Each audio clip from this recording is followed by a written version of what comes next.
दोस्तों, आज का वीडियो कुछ नया और अलग होने वाला है। आज हम लोग जानेंगे स्टॉक मार्केट के बारे में कि स्टॉक मार्केट क्या है, स्टॉक मार्केट काम कैसे करता है, स्टॉक मार्केट में होती क्या है, क्या क्या कर सकते हैं हम लोग। और इन सारी चीज़ों को जानने के लिए मैं आज हूँ अपने बैचमेट सुमित के साथ, जो लगभग 4 साल से ज़्यादा टाइम से स्टॉक मार्केट में एक्टिव हैं, स्टॉक मार्केट में ट्रेडिंग करते हैं और इनका एक पैशन है कहीं ना कहीं। तो ये बिल्कुल सही जानकारी दे सकते हैं कि आखिर स्टॉक मार्केट में अगर हम इन्वेस्ट करें तो हमें क्या चीज़ें पहले से पता होनी चाहिए और हम कहाँ से शुरुआत करें अगर हमें बिल्कुल नहीं आता है, लेकिन हमें ये है कि हमें स्टॉक मार्केट में इन्वेस्ट करना है। तो इन सारे सवालों का जवाब आज हम लोग जानेंगे सुमित के साथ। और स्टॉक मार्केट सुनने में काफ़ी कूल और काम सा लगता है कि हाँ स्टॉक मार्केट में ट्रेडिंग करते हैं, लेकिन हमें जानकारी नहीं होती कि आखिर शुरुआत कहाँ से करें। तो आइए जानते हैं सुमित के साथ। लेकिन उससे पहले अगर आप मेरे चैनल पर नए हैं तो चैनल को सब्सक्राइब करके बेल आइकन को प्रेस कर लें ताकि मेरे ऐसे इन्फॉर्मेटिव वीडियोस आप तक पहुंचे। Welcome Sumit on my YouTube channel. Thank you Saurabh. Welcome. तो सुमित, मेरा सबसे पहला सवाल है आपसे कि स्टॉक मार्केट क्या होता है, what is stock market? Stock market एक ऐसा मार्केट है जिसमें सारी कंपनीज अपने शेयर्स को या तो बेच सकती हैं और उनसे लोग शेयर्स को खरीद सकते हैं। इसे गवर्न करती है इंडिया में एक बॉडी है SEBI, security exchange board of India, जो इसको गवर्न करती है ताकि आपके शेयर्स जब जो भी आप खरीदें या बेचें आपको उसमें प्रॉपर एक रूल्स और रेगुलेशंस मेंटेन हो। सुमित, आपने एक टर्म यूज किया सारी कंपनी में क्या प्राइवेट लिमिटेड, पब्लिक लिमिटेड, थोड़ा सा उसके बारे में बताएं प्लीज। कोई सी भी कंपनी, लाइक प्राइवेट लिमिटेड भी हो सकती है, पब्लिक लिमिटेड, कोई भी लिस्टेड कंपनी, जो भी कंपनी, अगर कोई प्राइवेट कंपनी है वो लिस्ट होना चाहती है तो वो स्टॉक मार्केट में after a certain norms and regulations वो आईपीओ के लिए अप्लाई कर सकती है, जिसे बोलते हैं इनिशियल पब्लिक ऑफरिंग। लाइक जब सबसे पहली बार कोई भी कंपनी जब मार्केट में आती है तो वो अपना आईपीओ लॉन्च करती है कि हाँ हम इतने प्राइस बैंड के साथ अपने स्टॉक को लिस्ट करना चाहते हैं मार्केट में। मतलब हमारा इनिशियल प्राइसिंग ये रहेगी स्टॉक को लेके। और उसके आईपीओ के लिए वो पहले से कुछ डॉक्यूमेंटेशन वगैरह देती है, लाइक अपनी बैलेंस शीट्स और वो, ताकि लोग पढ़ पाएं और इन्वेस्टमेंट के लिए अपना वो देख पाएं कि मतलब हमें इन्वेस्ट करना चाहिए या नहीं करना चाहिए। ओके सुमित, मेरा अगला सवाल है आपसे कि स्टॉक मार्केट में किन लोगों को आना चाहिए। जैसे कि कोई सर्विस में है तो वो पार्ट टाइम के तौर पे आ जाए, कोई फुल टाइम तौर पे आ जाए। जैसे हम लोग स्टूडेंट हैं तो उसे आप करते हो और भी बहुत लोग करते हैं, मुझे भी इच्छा है करने की। तो किन लोगों को करना चाहिए, पार्टिकुलर है कि हाँ इन्हीं लोगों के लिए करना चाहिए, कोई भी कर सकता है? स्टॉक मार्केट एक्चुअली कोई भी कर सकता है, बस आपकी एज 18 प्लस होनी चाहिए। तो आप अपना डीमैट अकाउंट इजीली क्रिएट कर सकते हैं और डीमैट अकाउंट के थ्रू आप स्टॉक मार्केट में इन्वेस्ट कर सकते हैं।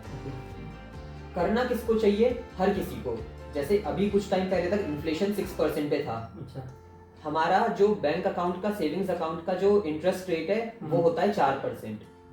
अगर आप सेविंग्स अकाउंट में पैसा डालेंगे तो आप इन्फ्लेशन से कम, इन्फ्लेशन 6% है, आपका सेविंग्स अकाउंट का रेट है 4%, तो आपका पैसा तो आप कैसे मतलब बढ़ा रहे हैं, आप तो लॉस में ही चल रहे हैं। तो स्टॉक मार्केट एक ऐसा प्लेटफॉर्म है जहाँ पे आपका पैसा कई गुना बढ़ सकता है, लाइक नॉट जस्ट टू 3-4-5%, 100%, 200%, जिसे हम बोलते हैं 2x 3x हो गया मनी, 4x हो गया, यहाँ तक भी बढ़ सकता है। सुमित, अभी आपने एक टर्म यूज किया डीमैट अकाउंट, तो डीमैट अकाउंट क्या होता है? जैसे हमारा बैंक अकाउंट होता है जिसमें पैसे की हम लेन देन करते हैं, वैसे ही शेयर्स का लेन देन करने के लिए डीमैट अकाउंट एक अलग से अकाउंट बनता है, वो होता है। अच्छा, जिसमें हमारा सारा ट्रांजैक्शन रिकॉर्ड, जो जिसमें सारे शेयर्स के ट्रांजैक्शंस होते हैं।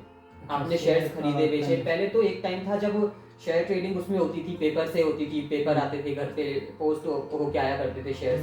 अब वो सब बंद हो चुका है, अब इलेक्ट्रॉनिक हो चुका है, तो डीमैट अकाउंट में आ जाते हैं शायद। और सुमित, ये स्टॉक मार्केट वर्क कैसे करता है? स्टॉक मार्केट इस तरीके से वर्क करता है, जैसे कोई कंपनी है, हम मान लेते हैं रिलायंस है, रिलायंस मार्केट में अपना आईपीओ लॉन्च करती है। रिलायंस आईपीओ लेके आई और लिस्ट हो जाती है मार्केट में, मान लीजिए 100 रुपए पे लिस्ट हो रही है। अब मेरे को लगता है कि नहीं, रिलायंस फ्यूचर के लिए बहुत अच्छी कंपनी है। रिलायंस का तो रिफाइनरी है दुनिया में सबसे बड़ी, रिलायंस के बहुत सारे बिजनेसेस हैं, रिलायंस रिफाइनरी सबसे मेन है, उसके अलावा रिलायंस रिटेल है, रिलायंस कम्युनिकेशन है, बहुत सारी चीज़ें, तो हम रिलायंस जियो है।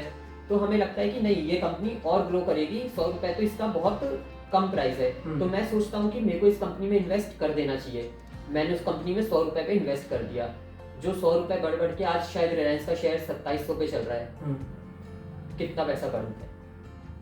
तो अब हम जैसे स्टॉक मार्केट में जब ट्रेड करते हैं, मान लीजिए कोई एक जना है जो शेयर बेच रहा है, उसे लग रहा है कि हाँ भाई आईपीओ में मेरे को प्रॉफिट हो गया 2%, 3%, 4% ना, मैं शेयर बेच देता हूँ। कोई एक आदमी है जो खरीदना चाहता है 100 रुपए, 101 रुपए, 102 रुपए पे शेयर को, वो अपना ऑर्डर लगा के रख देता है स्टॉक मार्केट में कि हाँ भाई मेरे को जैसी प्राइस 102 होगा शेयर का मैं खरीद लूंगा। किसी ने बेचने पे लगा रखा है जैसे ही शेयर का प्राइस 102 होगा मैं सेल कर दूंगा। जैसे ही ये रिक्वायरमेंट मीट होती है, शेयर उसके पास ट्रांसफर हो जाता है जिसे खरीदना है। सुमित, मेरा अगला सवाल है आपसे कि ये स्टॉक मार्केट है, इसका भी कोई टाइमिंग फिक्स है क्या कि हम कब शेयर ले सकते हैं, कब बेच सकते हैं, कब स्टॉक मार्केट मतलब मार्केट कब तक ओपन रहता है? Market Monday to Friday open रहता है।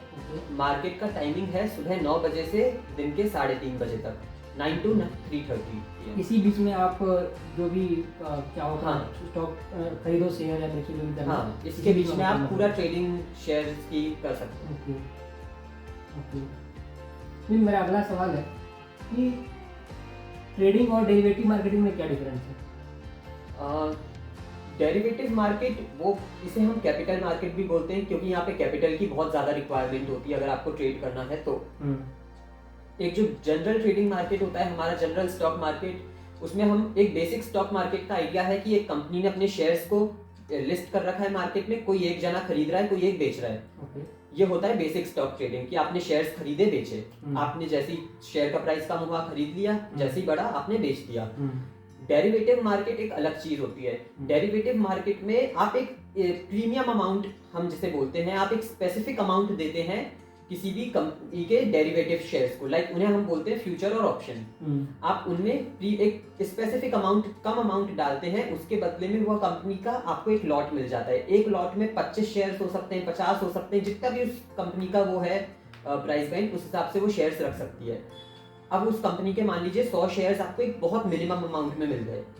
आपने सब कुछ एनालिसिस कर लिया था, टेक्निकल एनालिसिस की, हाँ मेरे को लग रहा है कि इसका प्राइस अब ऊपर जाएगा, तो आपने उन 25 शेयर्स को एक प्रीमियम अमाउंट पे खरीद लिया, एक कम अमाउंट पे खरीद लिया, जो कि आपको एक एक्सपायरी की डेट फिक्स होती है हर महीने की आखिरी थर्सडे को। हर महीने के आखिरी थर्सडे को एक्सपायरी होती है, जिसे हम मंथली एक्सपायरी बोलते हैं। उस टाइम पे आपको अगर वो शेयर का प्राइस कुछ भी चल रहा होगा, लेकिन आपके अकाउंट से वो सारे शेयर सेल हो जाएंगे, चाहे से आप प्रॉफिट में होंगे तो शेयर सेल हो जाएंगे, चाहे से एक लॉस में होंगे तो भी ऑटोमेटिक हो जाता है। हाँ, वो ऑटोमेटिकली उस दिन तो हो ही जाएंगे। उससे पहले भी आप चाहें तो शेयर को सेल कर सकते हैं जब प्रॉफिट दिख रहा हो। हाँ, जब आपको प्रॉफिट दिख रहा हो आप उस टाइम पे भी शेयर को सेल कर सकते हैं। और सुमित, हम लोग एक चीज और सुनते हैं कि ट्रेडिंग और इन्वेस्टिंग, तो इनमें डिफरेंस क्या है? दोनों एक ही है? ट्रेडिंग और इन्वेस्टिंग में बहुत बड़ा डिफरेंस है। वॉरेन बफेट बोलते हैं अगर आप एक शेयर को खरीदते हैं और उस शेयर को आप 10 साल तक नहीं खरीद सकते हैं तो उसे आप 10 मिनट के लिए भी मत खरीदिए। Investment is for long term, कि मैं एक शेयर में पैसे लगा रहा हूँ और मैं भूल जाता हूँ कि ये पैसे अगले 10 साल के लिए, 15 साल के लिए, 20 साल के लिए भूल जाता हूँ कि ये वाली कंपनी के मैंने शेयर लिए भी थे। मैं बस उन्हें रखूंगा, चाहे से प्रॉफिट में हो, लॉस में हो, कैसे भी हो। इन्वेस्टमेंट उसे बोलते हैं जब हम लॉन्गर पर्सपेक्टिव के लिए सोच के करते हैं। इस समय पे जैसे लोग इन्वेस्टिंग करना पसंद करते हैं टाटा एलेक्सी टाइप कंपनीज में, क्योंकि आजकल एआई का बहुत चल रहा है, लोगों को लग रहा है कि आने वाले टाइम में एआई बहुत बढ़ेगा, तो लोग हैप्पीएस्ट माइंड्स, टाटा एलेक्सी इस टाइप की कंपनी में इन्वेस्ट कर रहे हैं। ट्रेडिंग हम जनरली तब करते हैं, ट्रेडिंग हम उस हर चीज को बोल सकते हैं जो हम कम समय के लिए करने वाले हैं। मेरे को लगता है कि आज इस कंपनी का प्राइस 500 रुपए है, ये अगले 2 महीने में 700 रुपए हो जाएगा, तो मैं उस शेयर की ट्रेडिंग करूंगा। मेरा अगला सवाल है, कोई अगर बिगिनर है, जैसे मैं हूँ, मुझे बिल्कुल आइडिया नहीं है, आपने अभी तक काफ़ी कुछ बताया, लेकिन अगर मैं बिगिनर हूँ, मुझे कुछ समझ में फिर भी नहीं आ रहा है, फिर मैं चाहता हूँ शुरुआत करना, तो मुझे कहाँ शुरुआत करना चाहिए? आपको सबसे पहले शुरुआत करनी चाहिए, कोई एक बुक वगैरह जरूर पढ़नी चाहिए स्टॉक मार्केट की। तो एक दो रिकमेंडेड रीडिंग्स कोई? द कैंडलस्टिक पैटर्न्स करके एक बुक है, एक मार्केटिंग रिजल्ट्स करके बुक है, एक द इंटेलिजेंट इन्वेस्टर जो ट्रेडिंग की बाइबल कही जाती है, बाय बेंजामिन ग्राहम। ये गुरु थे वॉरेन बफेट के। इन बुक्स में लाइक आपको एक प्रॉपर आइडिया मिल जाता है कि आपको ट्रेडिंग करनी कैसे है, और क्या होता है क्या नहीं होता है, क्या होता है क्या नहीं होता है, कैसे आप चार्ट्स को रीड करते हैं, कैसे मालूम पड़ता है कि आपको अब खरीदने का समय है, अब बेचने का समय है। जो कि आपको जनरली क्या होता है, लोग सोचते हैं कि जो ट्यूटर ऑनलाइन वेबिनार करते हैं, जो ट्यूटर्स वगैरह वो करा देते हैं, वो खुद अगर करा पा रहे होते हैं, कोई भी अगर पैसा कमा पा रहा होता तो वो ऑनलाइन 10-10, 20-20, 30-30 हजार की फीस लेके वेबिनार नहीं करा रहा होता, वो तो फ्री में बता देता। तो आपका कहना है कि हमें एक बार बुक्स की रीडिंग्स करनी चाहिए, जरूर करनी चाहिए, बुक्स की रीडिंग इज मस्ट। उसके बाद ही आना चाहिए। ऑनलाइन भी तो काफी सारा कोर्स इसका होगा कुछ। ऑनलाइन कोर्सेज ये नहीं है कि सारे कोर्सेज अनऑथेंटिक हैं, but very few of them are authentic. Like online courses का ये होता है कि जो लोग मार्केट में लॉस कर रहे होते हैं, वो लॉस रिकवर करने के लिए चलो मैं स्टॉक मार्केट का एक कोर्स बना देता हूँ। कई बार ऐसा ही हुआ है कि एक केस आया था, अभी जब हमारा कोरोना का टाइम चल रहा था 2020 में, एक केस आया था, एक मैं नाम नहीं लूंगा उस ट्रेडर का, वो ट्रेडर दुबई में बैठा था। उसका दुबई में जब मालूम पड़ा कि उसका क्या प्रॉफिट, क्या पीएनएल चल रहा है, प्रॉफिट एंड लॉस अकाउंट, उसका 1 करोड़ 10 लाख का लॉस था इन 1 ईयर। उसने उस साल 35 करोड़ की ट्रेनिंग दी थी।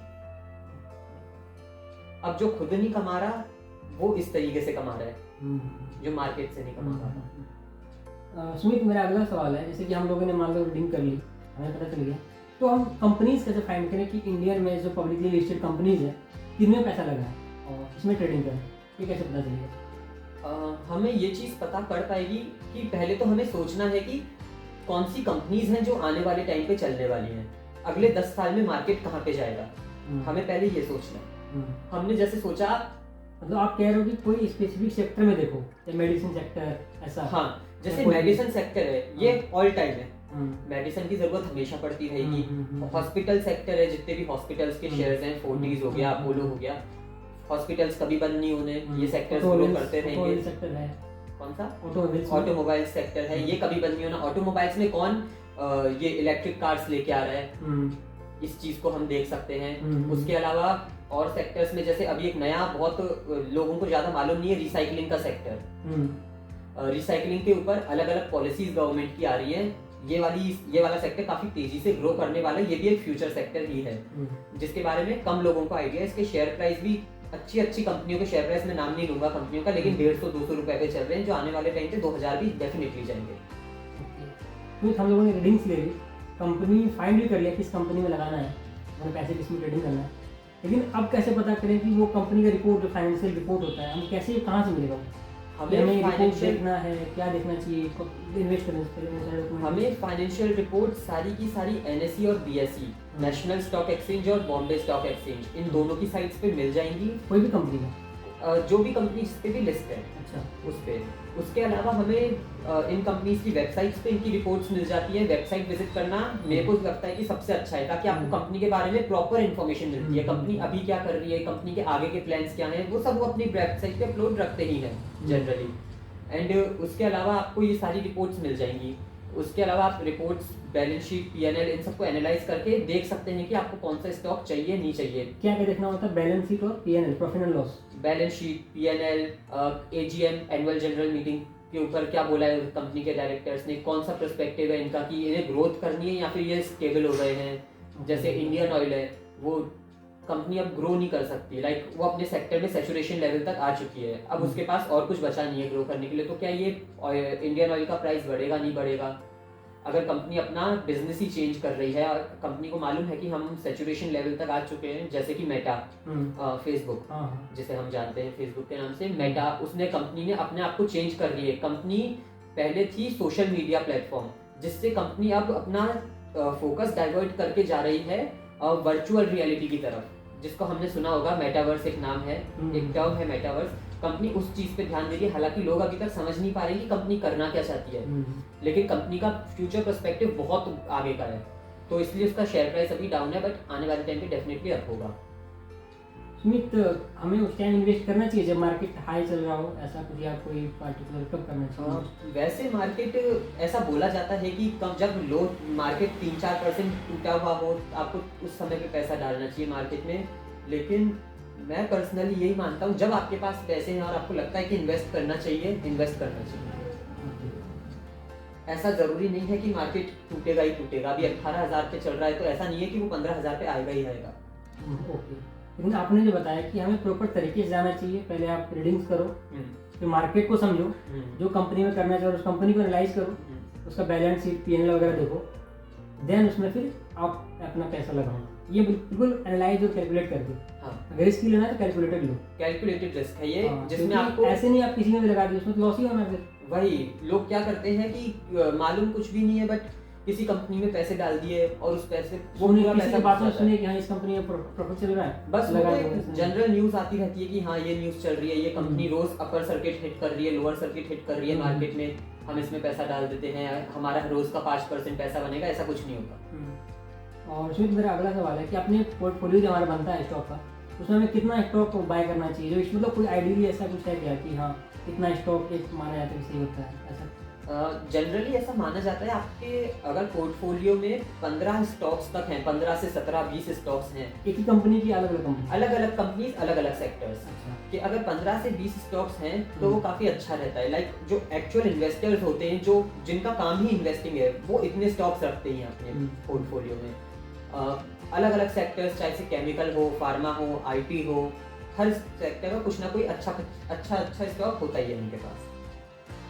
और सुमित, मंथली कोई जैसे कि हम लोग स्टूडेंट है तो हमारे पास तो फंड कंस्टेंट होता है, तो अगर हमें मंथली फिर भी अगर चाहे ट्रेडिंग करना, तो क्या एक आइडियल अमाउंट है जो ट्रेडिंग कर सकता है, और उस पर कितना अमाउंट एक्सपेक्ट रिटर्न किया जा सकता है कि रिटर्न इतना एक्सपेक्ट करें? आपको जिस भी कंपनी का स्टॉक खरीदना है, अगर कंपनी का स्टॉक 1 रुपए का है आप वो भी खरीद सकते हैं। इवन कुछ पैसे का एक स्टॉक है, कुछ कंपनीज ऐसी भी हैं जिनका स्टॉक है 45 पैसे, 50 पैसे, 75 पैसे का, आप वो भी खरीद सकते हैं। ऐसा कोई मिनिमम अमाउंट का क्राइटेरिया होता है नहीं कि आपको इतना मिनिमम अमाउंट का स्टॉक खरीदना ही है।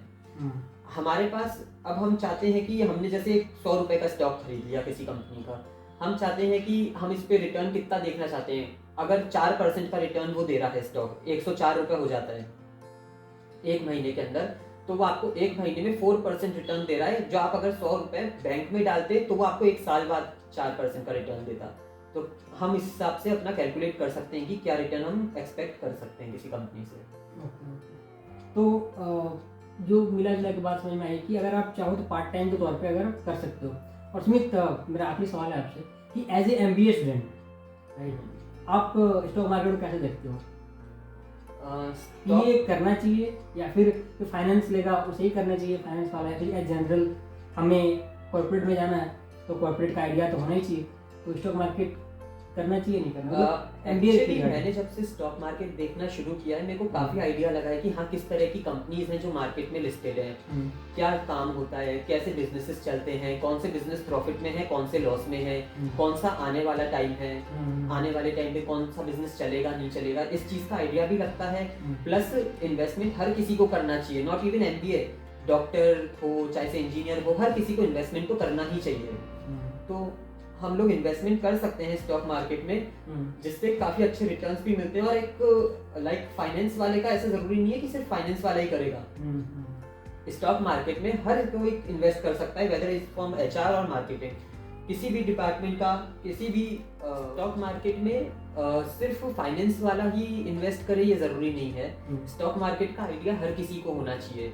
हमें मालूम पड़ जाएगा कि कौन सी कंपनीज अच्छी हैं, कौन सी कंपनीज मार्केटिंग के लिए, like Affle India is one of the best company in India for marketing. पर अधिकतर बच्चे जानते ही नहीं होंगे कि एफले है क्या, जबकि ये बहुत बड़ा ब्रांड है मार्केटिंग के लिए। अगर आपको एडवर्टाइजमेंट फर्म में जाना है और उन सब साइड में जाना है, आपको मालूम पड़ जाता है कंपनी की बैलेंस शीट्स क्या है, कंपनी की ग्रोथ क्या है, आप उसमें अपनी ग्रोथ क्या एक्सपेक्ट कर सकते हो, आपको ये भी थोड़ा बहुत आइडिया लग ही जाता है। मैं ये नहीं कहूँगा कि पूरा आइडिया लग जाता है, लेकिन एक बेसिक आइडिया लग जाता है। उसके अलावा आपको आप कॉर्पोरेट से लाइक आपका टच कभी नहीं छूटेगा कॉर्पोरेट से। अगर आप स्टॉक मार्केट में इन्वेस्ट करते रहेंगे तो आपको न्यूज़ मालूम पड़ती रहेंगी कि कॉर्पोरेट्स में आजकल ये हो रहा है, ये नहीं हो रहा है, इकोनॉमी कैसी चल रही है, रिसेशन आ रहा है तो कब आ रहा है, कैसे आ रहा है। तो इस हिसाब से हमें हर किसी को स्टॉक मार्केट में इन्वेस्ट करना ही चाहिए। Thank you so much Sumit, thank you so much. तो दोस्तों, आपने देखा होगा, आई होप कि आपने सारी जानकारी जो सुमित ने हमारे साथ शेयर किया है आपने सुना होगा, चीज़ों को समझा होगा।